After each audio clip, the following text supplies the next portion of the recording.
My friends, in speedrunning, every now and then, a new strategy is discovered that completely breaks or changes the way a game is played forever. Sometimes it can be a strategy that affects only one specific level or portion of a game, like luring guards to open the glass door on Goldeneye's Aztec, or skipping Basement 1 in the Deku Tree. Other times, it's a strategy that affects the way the entire game is played, like looking down in Goldeneye or walking backwards in Ocarina of Time. And sometimes it's a mix of both.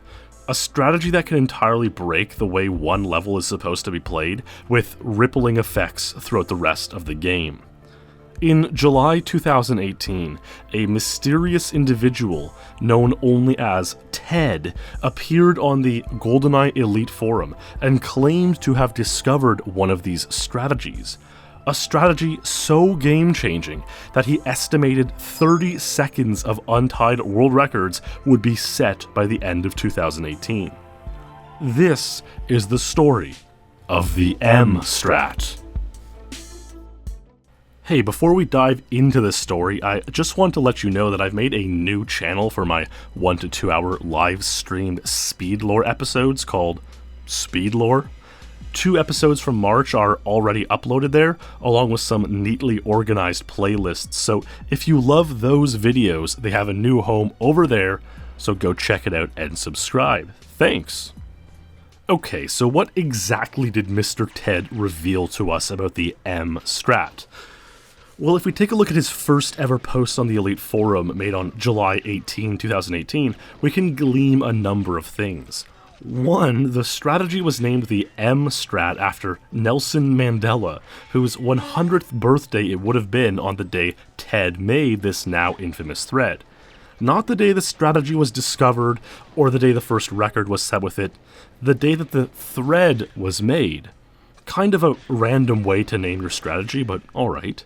Ted also gave an alternate name for the strat, the OOK strategy, a kind of more vague, encompassing strategy that could impact multiple levels. And so everyone started coming up with theories on what the OOK acronym could mean. Ted also suggested that the strategy would work 1 in 5 times, which is pretty amazing consistency. That he had a video of himself completing the strategy in almost world record time, which is remarkable considering by his own admission he was not very good at the game yet, and that he had made even more huge developments in the 2 months since the M-Strat or OOK strat had first been conceived, and that he would do a full reveal of the strategy in 9 days' time on July 27, 2018. The community was generally skeptical. Many strangers had come and gone over the years with incredible claims that ultimately led nowhere, but something seemed different about Ted. His claims just felt more believable. The way he wrote made you believe that he knew what he was talking about. And so, over the next 9 days, the forum lit up with activity, rife with speculation as to which levels would be affected, how much time would be saved, or whether the strategy would be useful at all. Along with speculation came a healthy dose of parody, trollery, and the shenanigans one can expect when an epic speedrunning moment is about to be revealed. Many people tried to convince Ted to spill the beans early, but he wouldn't budge. And so, after 9 agonizing days, everyone was F5ing the forums, ready to click Ted's next post. And this is what he revealed. A brand new strategy, or rather the realization of a strategy which was only theoretical or fantastical in the past, on Surface 1, Secret and 00 Agent. A strategy which Ted claimed would save 8, 10, or even 12 seconds on both difficulties, and whose principles could possibly be used on some other levels. So what was it? Well, to really understand how cooked Ted's M-Strat is, we have to understand how to play Surface 1 first. The world record strategy to this point involved a lot of strafing between cabins and picking up keys in a certain order. Strafe into this first cabin, defeat this guard to obtain a large key, a key which will unlock the doors to the next 2 cabins. Also pick up this grenade launcher because it'll save time later, and only takes about 1 extra second to grab here. Now backtrack to this second cabin, enter and pick up the safe key, which will need to open a safe in the next cabin. Strafe to that third cabin, unlock the door with the large key, unlock the safe with the safe key, grab the blueprints from the safe, and carry on to the satellite building. Enter this room, shut down the communications dish by pressing B, then head towards the ventilation tower, fire a grenade launcher to destroy 4 locks, and fall through the open great hole into the end of the mission. Oh, and the world record for this strategy is 147 on Secret and 148 on 00 Agent. Okay, so with that in mind, there are a few things that, through the years, we conceived or imagined might be possible, which Ted finally made possible. We've known since 2002 that luring guards to think you are in a certain position can result in them opening a door. This has been used since then to get world records on Aztec. So what if we lured guards to open one of the locked cabin doors? This had been tried years ago to no avail, but Ted finally made it happen. You can lure these 2 guards to open what would be the second cabin door, granting access to the safe key before the large key, thus revealing what OOK stood for, out of order keys. But not quite so fast, because you still need the large key to open the third cabin, and there are no guards around to pull off this same trick with. So, while these 2 guards are being lured towards the doorway, you run off towards the first cabin and fire some shots at it, specifically at a guard who spawns behind the first cabin. This loads the guards inside the first cabin who are otherwise in an unloaded state, and then the guard with the large key will run towards your position. You ignore all that for now and double back to the second cabin, which hopefully, if you did it right, is now wide open. Go in and pick up the safe key, then strafe towards the first and third cabins, where hopefully you can find the guard with a large key on the way. Defeat him, take the large key, strafe to the third cabin, open the door, open the safe, grab the contents, and then finish the level pretty much as usual.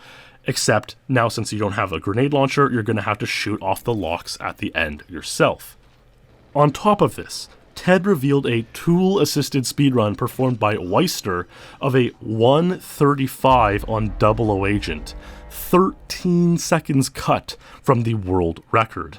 And while Weister did do some TAS-only stuff in this run, like shooting the locks off at the end through the trees, shooting them off normally might take another 2 seconds.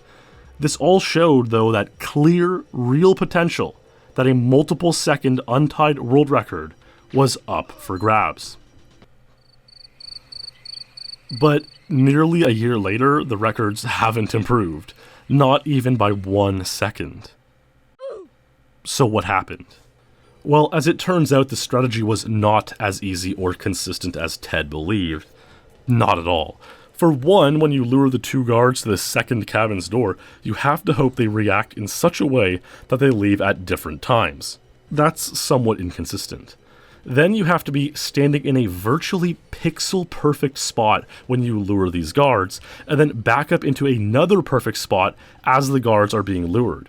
And since the movement in Goldeneye is so free-flowing, there's no counting footsteps or backflips or ledge grabbing and punching type consistent setups like you see in other N64 games.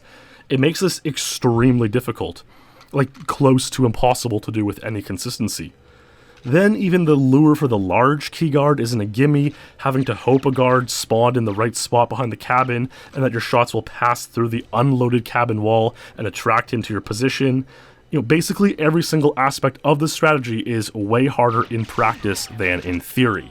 So much so that not one single legitimate run has been executed with this new strategy. The closest we have is a 220 by Boss with the invisibility cheat on, which makes the entire guard opening doors lure far easier because it removes much of the luck with guard animations. Yeah, so when perhaps the greatest player the game has ever seen can only muster up a time 30 seconds off world record pace with in-game cheats on, we might still be a few decades away from anyone actually implementing this strategy for real. But that's the thing, this strategy is doable. It is real. And it's not all that surprising that Ted, who didn't have much experience actually speedrunning the game, didn't know how hard it would be to implement in reality on a real speedrun. It was for good reason he believed that his discovery could nearly break Goldeneye. For 20 years, Aztec was the only level where we could make use of luring guards to open doors. But with this, it could have changed everything. There's no end of locked doors or objects in the game which, if we could get guards to open, would save immense time in our speedruns. And maybe someday we'll get there. But in this case, the human element was just not there yet. Not ready for Ted's brilliant mind, conception, and the revelation of the out-of-order keys Strat. It can be kind of hard to believe, especially the more and more you see speed games become optimized, that there are many cases where human ability is still nowhere near the skill ceiling, or reaching the theoretical max of a game, and we may be a long time away from executing perfectly optimized speedruns. But the whole Strat is a humble reminder that, regardless of how far we've come as speedrunners, we still have so far to go. And that, my friends, is the story of the strategy that almost broke Goldeneye. Hey, I hope you enjoyed this video. If you did, you might enjoy some of my other videos. Thanks for watching, stay true, and I'll see you in the next stream or video.